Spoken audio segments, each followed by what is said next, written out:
سکتے. اسی طرح ایک مسلمان عورت کو یہ بھی سمجھانا ضروری ہے کہ حیا ایک عورت کا زیور ہے, حیا نہیں ہے. اللہ کے نبی صلی اللہ علیہ وسلم نے فرمایا ان مما ادرک الناس من کلام النبوۃ الاولى,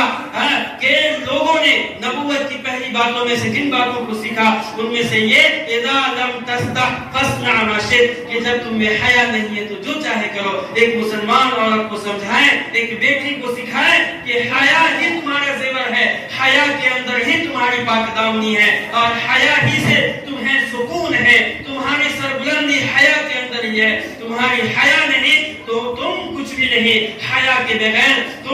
تمہاری زندگی کا تصور, ایک اچھی زندگی کا تصور نہیں ہو سکتا. تم پاک دامن نہیں قرار دی جا سکتے. میں نے حدیث رسول پڑھا کہ کوئی بھی عورت گھر سے جب باہر نکلتی ہے اور اپنے آپ کو سجا لیتی ہے, سنوار لیتی ہے, بنا لیتی ہے, سنگار کر لیتی ہے, اور کسی غیر مرد کی نظر اس پہ پڑ جاتی ہے, تو اللہ کے نبی نے فرمایا استشرفها الشیطان, اللہ رب العالمین کا کہ حبیب صلی اللہ علیہ وسلم کا فرمان تو اسے شیطان تانک کرتا ہے. اسی طرح کوئی عورت پردہ کیے ہوئی ہے لیکن ایسے پردے کی ہوئی ہے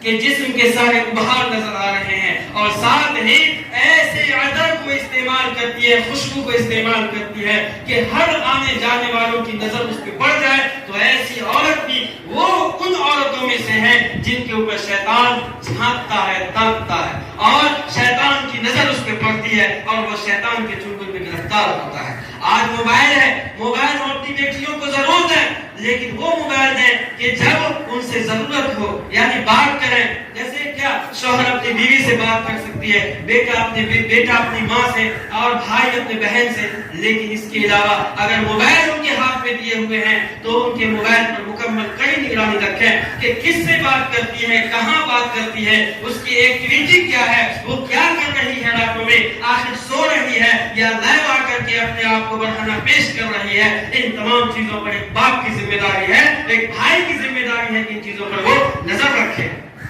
آج مسلمان عورتوں کے ہاتھ میں موبائل یہ بہت بڑی